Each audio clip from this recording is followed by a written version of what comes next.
नमस्कार। बहुत स्वागत है आप सभी दर्शकों का मिथुन राशि के लिए फरवरी 2026 राशिफल के इस वीडियो में। फरवरी 2026 आपके जीवन में एक ऐसा माह होने जा रहा है जिसके बारे में कहा जा सकता है न भूतो न भविष्यति, अर्थात न तो ऐसा माह आया है और न ही ऐसा माह आएगा।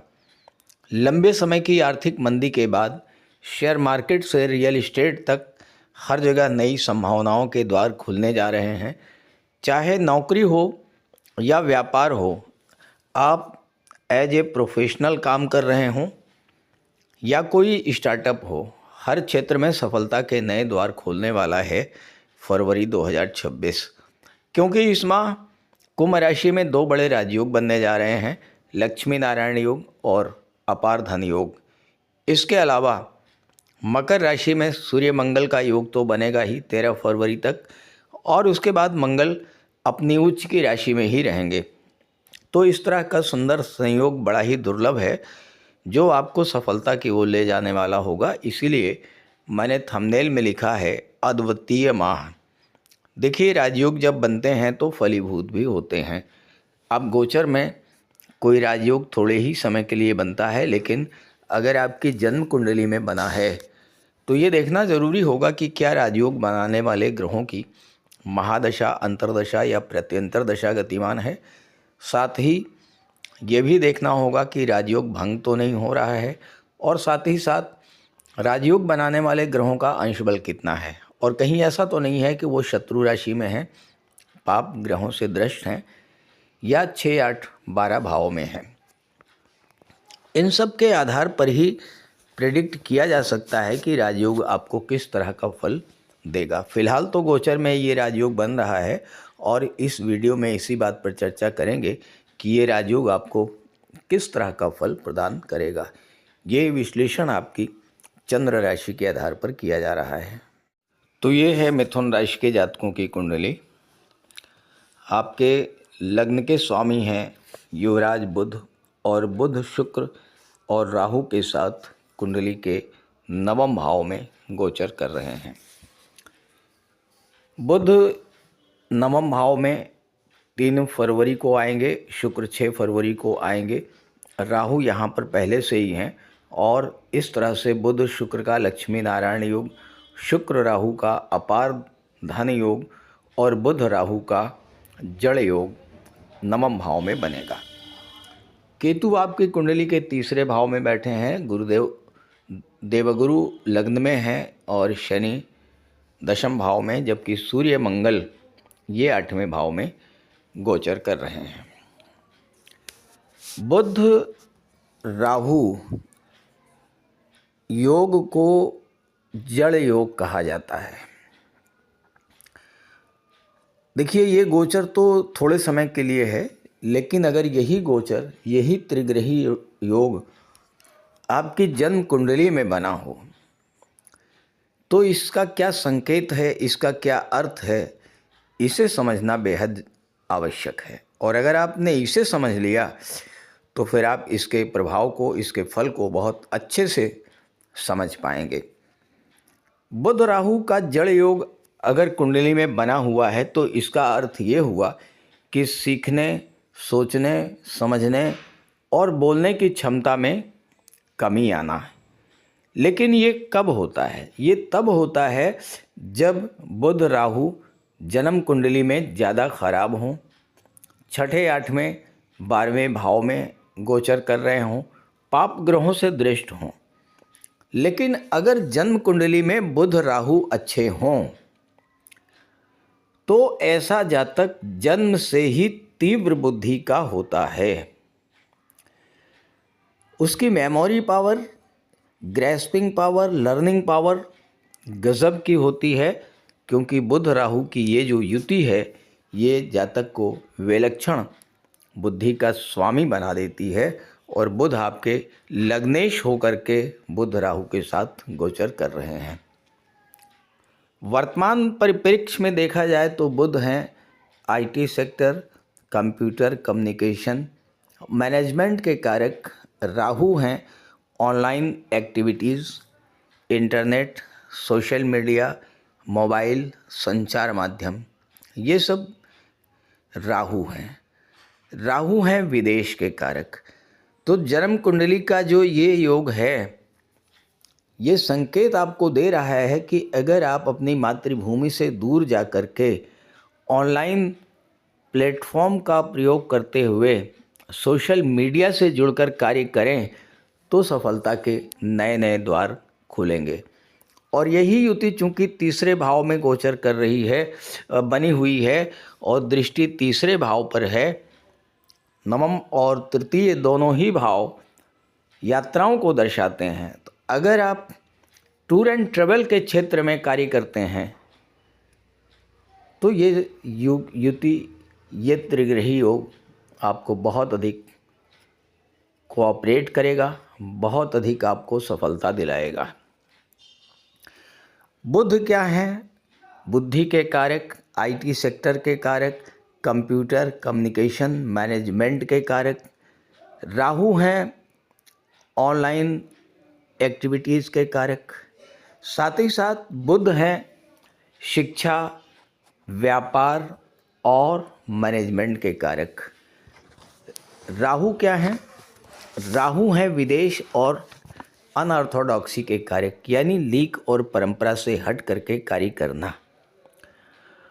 अगर आप परंपरागत चीज़ों से हटकर कुछ नया करना चाहते हैं, स्पेशली अगर आप किसी को कॉपी नहीं करते हैं और अपनी बुद्धि का प्रयोग कुछ नए तरीके से कुछ नया व्यापार करने की सोचते हैं, तो बहुत आगे ले जाने वाली होती है बुध राहु की युति। बुध राहु की युति आपकी सोच को विस्तार देती है, एक नया विज़न आपके सामने रखती है।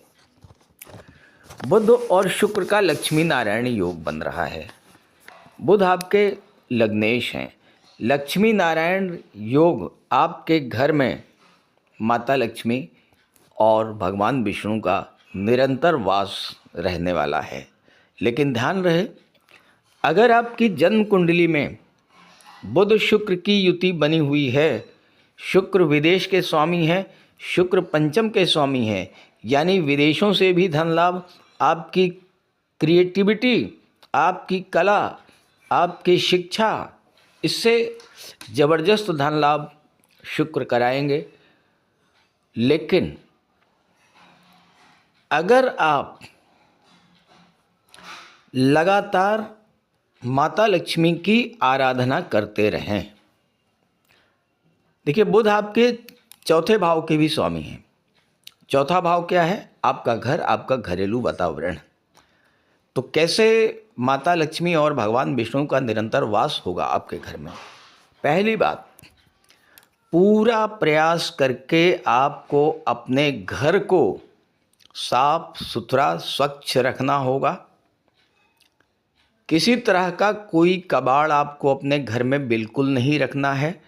घर की लगातार सफाई करते रहें। और उससे बड़ी बात क्या है, घर का घरेलू जो वातावरण है उसे बहुत ही शांत और सौहार्दपूर्ण बना करके रखने का प्रयास आप कीजिए। अगर आप ऐसा कर पाने में सफल हो पाते हैं तो आप नोट कर लीजिए, माता लक्ष्मी का आगमन एक बार आपके घर में हो गया तो वो फिर आपके घर को छोड़कर कभी नहीं जाएंगी। और दूसरी बात जो ज़्यादा महत्वपूर्ण है, अगर आपकी जन्म कुंडली में बुध शुक्र का लक्ष्मी नारायण योग बना हुआ है तो आपको निरंतर माता लक्ष्मी की आराधना करते ही रहना होगा। और इसके लिए हर शुक्रवार को अपने घर में, अपने पूजा स्थल में माता लक्ष्मी और भगवान विष्णु की एक फ़ोटो ला करके उत्तर दिशा की दीवार से सटा करके रख दीजिए। शुक्रवार के दिन शाम के बाद 7-8 बजे के बीच में माता लक्ष्मी की उस फोटो के सामने लाल आसन बिछा करके बैठ जाइए, घी का दीपक जलाइए, माता लक्ष्मी का आवाहन कीजिए, माता लक्ष्मी को धूप दीप नैवेद्य अर्पित कीजिए, माता लक्ष्मी को लाल पुष्प अर्पित कीजिए, श्वेत रंग का प्रसाद अर्पित कीजिए। उसके बाद श्री सूक्त स्तोत्र, कनक धारा स्तोत्र का पाठ कीजिए। इसके बाद भगवान विष्णु के विष्णु सहस्रनाम का पाठ कीजिए। इसके बाद माता लक्ष्मी की आरती कीजिए और पूजा घर से बाहर आ जाइए। नियमित रूप से प्रत्येक शुक्रवार अगर ये उपाय आप करते रहेंगे तो आप नोट कर लीजिए, माता लक्ष्मी आपका घर छोड़ करके कभी नहीं जाएंगी।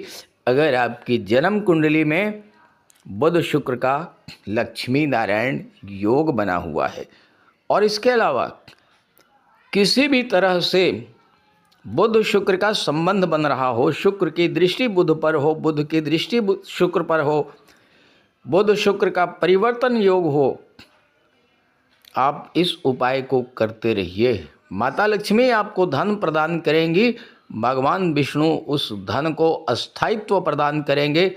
घर में धन आएगा भी और धन टिकेगा भी। करके देखिए इस उपाय को, महा उपाय है।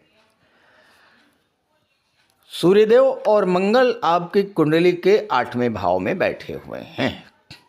अब यहाँ देखिए, पहली बात तो ये है कि आपको स्वास्थ्य का विशेष ध्यान रखना होगा। अचानक से स्वास्थ्य संबंधी कोई समस्या उत्पन्न हो सकती है। दूसरी बात, मंगल एकादश के स्वामी हैं, अष्टम में हैं बैठे, अचानक से धन लाभ का योग भी बन रहा है। कहीं न कहीं से आकस्मिक धन लाभ हो सकता है, कोई डूबा हुआ पैसा मिल सकता है। और वो जातक जो अष्टम भाव की चीज़ों से जुड़े हुए हैं, ज्योतिष तंत्र मंत्र रिसर्च के क्षेत्र से जुड़े हैं, रियल इस्टेट से जुड़े हैं, जो ऑटोमोबाइल सेक्टर से जुड़े हैं, जो शेयर मार्केट से जुड़े हुए हैं, इंश्योरेंस से जुड़े हैं, मार्केटिंग के क्षेत्र से जुड़े हुए हैं, ऐसे जातकों के लिए सूर्य और मंगल का गोचर विशेष लाभ देने वाला होगा। और चूँकि मंगल आपकी कुंडली में विपरीत राजयोग भी बना रहे हैं, 6वें भाव के स्वामी होकर के अष्टम में हैं तो विपरीत राजयोग बना रहे हैं। ऐसे में फरवरी का महीना एक ऐसा महीना होने जा रहा है जहां पर आपको अपने जीवन में चल रहे संघर्षों से तो मुक्ति मिलेगी ही, हर तरह की कंपटीशन में आप सफलता को प्राप्त करेंगे ही, साथ साथ किसी पुराने कर्ज से बाहर निकलने का मार्ग भी प्रशस्त होगा इस माह में। तो इस गोचर का पूरा लाभ उठाइए। ये वीडियो, ये जानकारी अपने साथियों, अपने मित्रों को ज़रूर शेयर कीजिए। और अगर आप अपनी कुंडली का विश्लेषण कराना चाहते हैं तो इसी वीडियो के डिस्क्रिप्शन बॉक्स में मैंने अपना व्हाट्सएप नंबर दे दिया है, आप वहां पर कांटेक्ट कर सकते हैं। इसके अलावा कमेंट बॉक्स में दिए गए किसी अनजान व्यक्ति के नंबर पर या किसी अन्य नंबर पर भूल करके भी कांटेक्ट मत कीजिएगा, ये स्कैम हो सकता है। मैं अपना व्हाट्सएप नंबर स्क्रीन पर लिख दे रहा हूँ, इसे आप नोट कर लीजिए, 9058144128। तो इसी नंबर पर कांटेक्ट कीजिएगा। नमस्कार।